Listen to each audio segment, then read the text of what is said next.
Is there a reason why it's called Skull and Bones?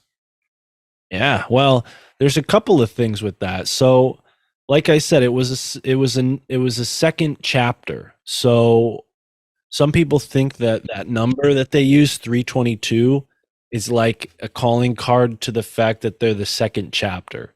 So think about this: 322, uh, founded in 1832. So we got that 32 in there plus a two, 322. Uh, I guess Anthony Sutton's analysis was that maybe that means in 1832, this was the second chapter, right? So there's one interpretation. But the skull and bones thing, whether it was an old German organization or not, there's a couple different reasons why they might have picked those as their image.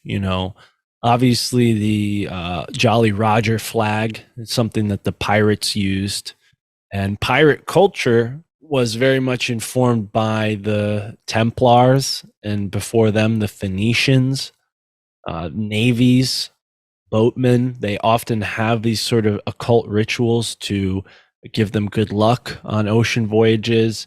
And if they're crossing the horse winds, there's something called the horse winds. I think they're in the Atlantic and the Indian Ocean. They would beat a dead horse on the ship. You ever heard the phrase beating a dead horse? That's where that comes from. They would literally have a dead horse on the ship, and all the sailors would line up and beat it in order to give themselves good luck while passing through this one part of the ocean. It sounds ridiculous, but this is the kind of stuff that was going on. And with in England, actually, the graves and the burial grounds, there would be men that worked there called the bonesmen. What they would do with bones, well, the further back you go, people had all sorts of beliefs about bones. Some people believed that bones could be like a talisman. Sometimes people would take bones and they would use them as instruments, maybe carve them into different things. And, I'm sure there were reasons that wealthy people would want their deceased relatives to be safe and sound in their, resting place underground. So there are these men that would work the graveyards called bonesmen. And the Skull and Bones fraternity at Yale University existed at a time when it wasn't legal to go and dig up bodies. But in the 1800s, they were already well aware of anatomy. They were trying to study anatomy, and they wanted to know as much as they can about the human body. So they thought, well, we need dead people to dig up and cut up and look at their organs and stuff. And my suspicion is that they would recruit young men from college to go do this because it was a medical school. Harvard was, so was Yale. So maybe they had their own gang of grave robbers to go around and get cadavers whenever they needed cadavers. This is, something they'd probably want to keep a secret. It's not exactly a comfortable reality to know that your local hospital might have stolen your aunt from her grave to do a frickin' brain examination. I didn't give them permission to do that, right? So that's partly why I think Skull and Bones has this sort of morose implication.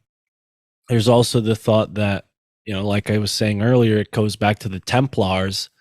uh, the skull and the femur bones, uh, were sort of like battle trophies. If you killed someone in battle, you would take their femur bones and their head from them, so that in the afterlife they wouldn't be able to find their way home or whatever. Right? They don't have a head, they can't walk. So, and there's also the thought that maybe they use these skulls for divination, so they would like drink out of them like cups, or even like have a skull and meditate with it, like stare into the eyes of the skull. And so there's all sorts of weird like tangents I've gone down trying to explain Skull and Bones and why it's called Skull and Bones, why they have skulls in their basement. There's tons of options. I haven't decided on any. I haven't found one that's more, you know, correct than any other. I mean, how could we know if it's correct? I mean, I've never been in the tomb, but they call it a tomb. So they call their headquarters a tomb. So if that's any indication of, what they have in there. But yeah, Skull and Bones. They're a German organization from the beginning. So there's a whole other conversation there too with this German form of magic called Teutonic magic. Oh, I've heard And of this. yeah, the Teutonic Knights and the Teutonic magic. There's sort of like German, because Germany has only been around like less than the United States. Germany's younger than the United States, actually. They used to be like Prussia and, I forget what the proper term. Oh, Bohemia was one of the places there too. There was all these, kings and queens and stuff in Germany. And it was kind of interesting, like that around the same time that this group of Germans, like they kind of got ixnayed from the Vatican and the Catholic Church, and they were like, "All right, well, we're just going to do our own thing now." And after that, you see these like German groups popping up everywhere and doing really weird stuff. So I'm not completely like at the end of this rabbit hole yet enough to have like a definitive conclusion. But I do think that the royalty, the monarchy in Germany hasn't stopped. Like the same way that the English monarchy has kept going and, the queen died, now they have King Charles or whoever, right? Um, I think that the Germany has a similar situation going on with Bohemia and like those old vassal states that had kings and queens, and they all kind of fell to the wayside after the world wars. But I don't think that they disappeared. I think they just went underground, and now they're doing some sort of. I mean, they're probably the ones that like the CFR and the WEF answer to, the Bilderberg groups. Like those are the people behind those groups, I think, and they've started chapters of secret societies like Skull and Bones in order to influence politics abroad.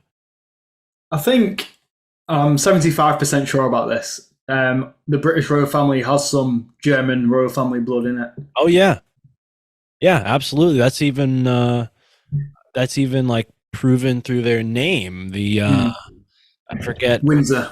Yeah, the Windsor, and there was like I think in Germany there was something like the Hauska Castle, and the Windsor family was a part of that traditionally. So yeah, and the Bush family is related to that as well.